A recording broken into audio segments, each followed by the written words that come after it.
C'est l'histoire d'un amour, de bonté et de patience, un amour en Allah qui touche les cœurs et les influences. À chacun de nous, on doit méditer sur cette histoire, une histoire magnifique, celle d'un amour qui donne espoir. Écoute le récit de Suhayla et de Farouk, un couple ordinaire, à qui leur patience pour l'amour d'Allah fait un couple exemplaire.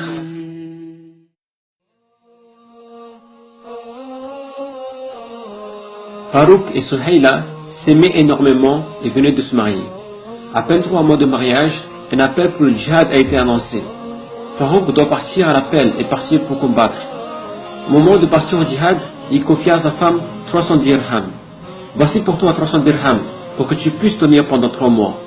Ces 3000 dirhams que j'ai laissés de côté, c'était le conflit Suhayla. Ne les touche pas jusqu'à mon retour, je reviens, c'est une amana. À cette époque, 3000 dirhams était une grosse somme d'argent. Cela équivaut à peu près 2 millions d'euros de notre temps. Puis il partit combattre dans le sentier d'Allah, laissant sa femme chez lui sous la protection d'Allah. 3 mois sont passés et Farouk n'est toujours pas revenu. 6 mois sont écoulés et Farouk n'est toujours pas en vue. Puis 9 mois sont passés et Suhayla donne naissance à un garçon. Elle était à l'attente de son mari, mais n'a pas de nouvelles de lui tout ce temps. Suhayla était inquiète de ne pas voir son mari rentrer du combat. 2 ans et demi sont passés, alors un homme rentrant du djihad a annoncé à Suhayla que Farouk est mort dans le champ de bataille. Après cette longue attente, elle vient de savoir que finalement il n'y aura pas de retrouvailles, que son mari ne va plus rentrer à la maison. Voir la surprise qu'il attendait son petit garçon. Elle décida alors d'offrir le coffre de 3000 dirhams confié par son mari. Subhanallah. Elle s'est débrouillée avec 300 dirhams pendant 2 ans et demi. Voilà une épouse pieuse. Elle n'a pas touché à l'argent de son mari et lui a obéi. Elle s'est souvenue de la promesse qu'elle avait faite à son mari. 3 ans sont passés et elle a utilisé cet argent pour les études de son fils, pour payer ses études islamiques dans la ville où elle vivait à Médine. 30 ans sont passés. Suhayla pensait toujours à son mari, car elle aimait énormément et elle était contente de savoir Farouk martyr. Elle parlait beaucoup de lui à son fils. Elle lui racontait son sacrifice. Farouk, au moment où il partait combattre, il s'était retourné 2 fois.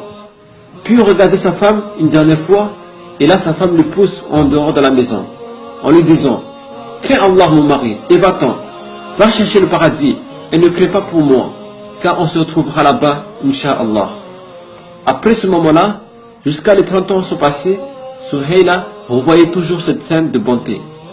Et là, au bout de la terre, en Chine, au même moment, dans la nuit, une armée islamique dormait à cet instant.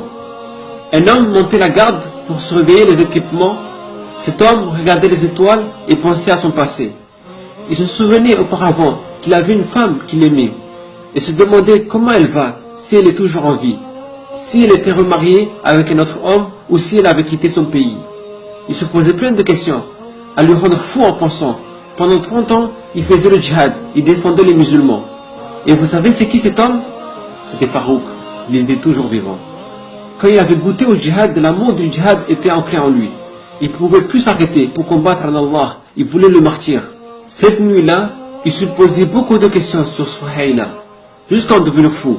Il voulait savoir s'il était toujours là. Le matin venu, il est parti voir son commandant pour lui demander la permission, s'il pouvait retourner à Médine. Il reprit alors son cheval et partit vers sa ville. Plus il se rapproche de Médine, plus son cœur bat vite et s'imagine. Plein de choses lui viennent à l'esprit. Si elle était morte, ou qu'elle était remariée, ou si elle ne veut plus de moi, il s'inquiétait. Il accéléra et finit par arriver à Médine. Mais avant de partir dans sa maison, il fit la sunna, qui est d'aller dans une mosquée quand tu rentres de voyage pour accomplir 2 unités de prière, une façon de remercier Allah d'avoir permis de rentrer de voyage en toute sécurité. Quand il allait prier ces 2 unités de prière, il a remarqué que c'est bientôt l'heure de l'Asr. Donc il décida de rester pour la prière. Pendant l'adhan, il voit plein de savants de Médine qui étaient assis avec des élèves dans chaque coin de masjid. Et parmi ces savants, il y avait un qui brillait de lumière. Son visage était beau à voir, il était comme une lampe qui éclaire. Il s'appelait Cheikh Abdurrahman, un des plus grands savants de l'époque. Il avait énormément de science, il avait une grande éloquence. Farouk a fait la prière de l'Asr en groupe, puis quand il a fini, il est sorti de la mosquée, tout content, il s'est dirigé chez lui. Quand il veut rentrer chez lui, il voit un autre qui veut entrer, et il commença à stresser, en se demandant, qui est cet étranger? L'homme lui tire par la colle en lui disant, et toi, où vas-tu? Farouk lui répondit, mais c'est ma maison. L'homme lui répondit, non, c'est ma maison. Et ils ont commencé à se disputer. Et les gens de la ville sont venus regarder. Qu'est-ce qui se passe? Pourquoi ils sont en train de crier? Les habitants disent à Farouk, laisse-le tranquille, c'est chez lui. Farouk répondit, non, c'est chez moi, c'est ma maison depuis. À l'intérieur de la maison, il avait une femme âgée. Elle entend cette voix. Elle dit, non, c'est pas lui, je dois rêver. Non, c'est pas possible. Elle se couvre, alors elle sort de la maison. Et elle le voit, en disant, laissez-le, c'est mon mari, c'est Farouk. Il est parti au djihad, il y a 30 ans, il vient d'arriver. Alors les gens ont commencé à pleurer, car ils réalisaient ce qui est en train de se passer. Farouk et Souheila sont pris dans les bras et se sont serrés fort par cette retrouvaille et cette joie. Ils sont entrés à l'intérieur de la maison, ils ont commencé à discuter, à pleurer et à rigoler. Et là Souheila lui dit, oh Farouk, je ne suis plus belle comme avant, je suis devenue vieille maintenant. Et Farouk lui répondit, pour moi, tu es toujours aussi belle. Tu es la plus belle de tous, car tu es celle à qui Allah a donné un cœur rempli de piété. Et cela illumine ton visage de beauté.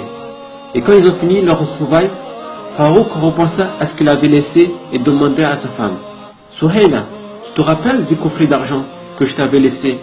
Je voulais savoir depuis tout ce temps, qu'est-ce que tu en as fait? Et là sa femme lui demanda, tu sais Farouk, es-tu parti à la mosquée?